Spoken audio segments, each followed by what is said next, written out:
to their campaigns and make sure that they get to have the discussions necessary during their debates. Thank you, Chris. Thank you.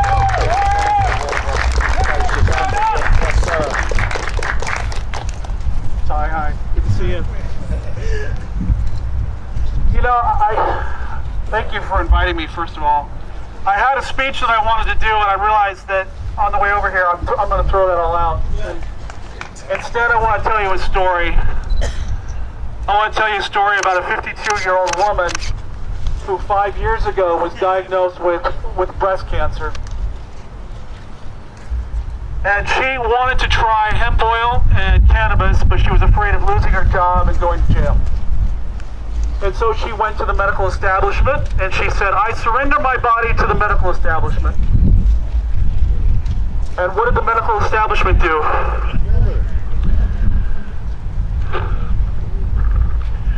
They butchered her body, they irradiated her, and they pumped her full of chemicals. Some of these chemicals are so bad, the nurses told her that if they spilled it on the floor, it would require a hazmat team to clean it up. Some of these chemicals had wonderful names like Red Devil, some of these cocktails that they put in her body. The medical establishment kept feeding her this poison for 3 years, and the cancer actually went dormant for a while. And I was able to enjoy another 3 years with this woman, my wife. Last summer, we were told that her cancer was no longer dormant, but it was coming back and spreading. And once again, the medical establishment said, we can put you on another pill, another treatment, at $11,000 a month. And she said, no, I'm tired of fighting. And I supported her decision. And so she came off, and many of you know this, on hospice, you can't be on active treatment. And so she decided to go on hospice. Her first month on hospice, what do you think happened? She felt better. Yeah. She did. Once she stopped taking the poison, she got better. But she couldn't take cannabis in Kansas. Why not? It's illegal. Illegal, yes. Why? That's what's happening. Big money. Amen. Big pharma. Amen. Big pharma. Yep. That's I'm hearing you. bad. I'm hearing you, man, because I've lived it. I watched the woman that I love for 20 years slowly deteriorate over 4 months until at the end of her life, she was taking 250 milligrams of OxyContin every day. Back in December, they put her on a pain pump.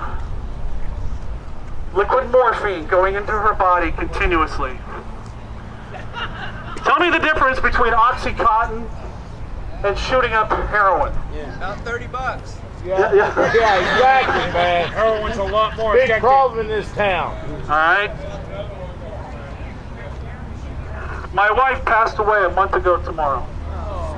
Yep, I appreciate it. Thank you. That's not why I'm telling you this story.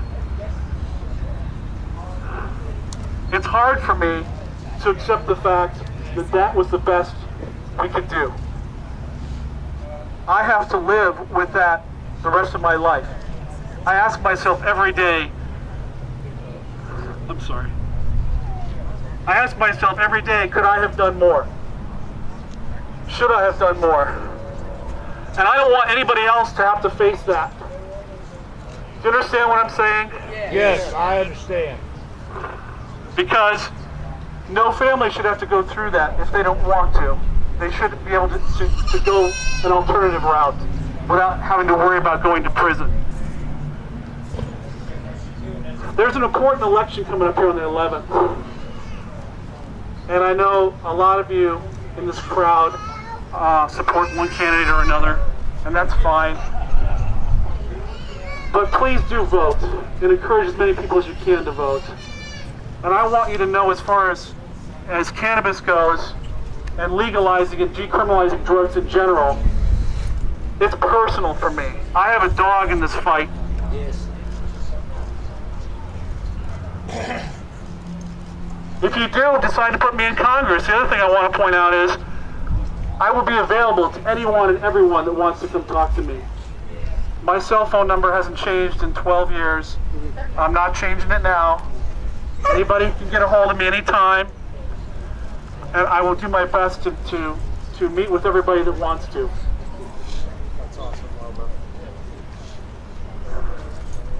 So thank you for giving me this opportunity to speak. I really appreciate it.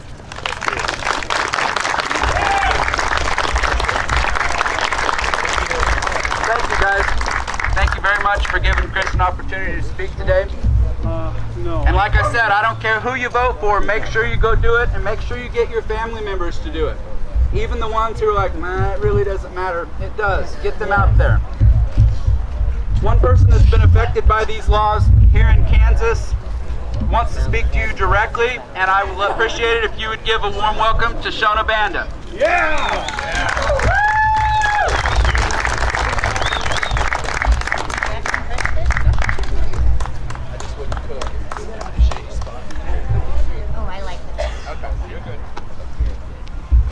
Okay, is this working? Yes. Thank you guys for coming out today. What a wonderful day to be out here in this wonderful weather, not too much wind. So thank you. If you guys don't know my story, I have healed from Crohn's disease with cannabis oil. I wrote a book in Kansas while taking my cure in Kansas and named it Live Free or Die before heading out to Colorado. I wasn't able to make it in Colorado because of the cost of living is so high. And I ended up getting separated from my husband and moving back home to Kansas. During this time, my son spoke out at class, and that subsequently led police to surround my home. Now this has been a long journey, and we're about 2 years in. And I've won my child in need of care case. I have 50% custody of my son with felony charges over my head. And I have yet to even be arraigned. So I'll be arraigned on April 7th, along with medical expert testimony in Garden City from Dr. Bob Melamede, Dr. David Allen, and Dr. Petro. Well, I don't know. And they're from all over the country. And so, one of the things that I've done this entire time is just try to educate people about the benefits of cannabis. And when you understand the absolute basics, it helps. I'm fighting my case with a biological necessity for a reason, not just medical necessity. Because we all have an endocannabinoid system. All mammals on the planet have an endocannabinoid system. It is the largest system of the human body. If all plants on the planet have cannabinoids or cannabinoid-like products, taking an essential oil from the cannabis plant, who happens to be the most abundant, is just like taking a vitamin of the plant life of this planet. It is human instinct to seek it out, just as much as it is to eat food or water. So I'm here to tell you today that if you are in the medical system and you are getting butchered, you are getting poisoned, and they're not allowing you to have that option, know that you can look around, because it's not necessarily, the drug war is not working. You can find cannabis anywhere. The only fear that we have is getting caught with it. Well, you understand and know the science behind it, you've got to take that responsibility to defend yourself if that ever happens. So it takes courage. And each and every single one of you are so courageous just for being here and speaking up publicly. And go home and vote. Teach your neighbors, your children, your grandparents, your clergymen, their teachers, and get the word out. Because we all deserve to be free, and we shouldn't have to have fear of persecution just to live.